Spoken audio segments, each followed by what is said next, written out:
Hi guys, Joshua Tharby here, hope you're all well. So I've had a question come in all about mortgage expenses, mortgage arrangement expenses specifically, and what you can claim. And whether it's any different, whether they're added to the cost of the loan or whether you pay them outright up front. So finance costs. Assuming you're a limited company, they're fully allowable as an expense. So the way you're supposed to do that is the upfront arrangement fee. Say for instance it's £5,000, you've paid to your lender. You're supposed to spread that over the expected life of the loan if it's material to your accounts. So if it's material, that's a judgment that your accountant, the directors, the shareholders, they will make.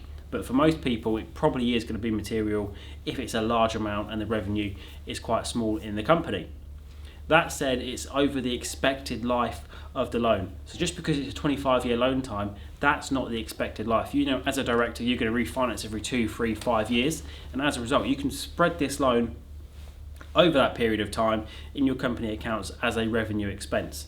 So if it's £5,000 and it's a 2-year product, you know in 2 years' time you're going to refinance, so you're going to get £2,500 in year 1, £2,500 in year 2 as a tax deductible expense. Whether you pay that in cash makes no difference at all, whether it's added to the loan makes no difference at all.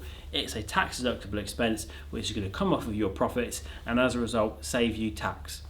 That's all for today's tax video. I hope you found it useful. If you want to see more content like this, please do subscribe to my YouTube channel up here, and we've got other fantastic videos available. Our most recent one is just up here where you can see it's fantastic content that is going to save you tax. So make sure you subscribe, hit like, and happy tax saving.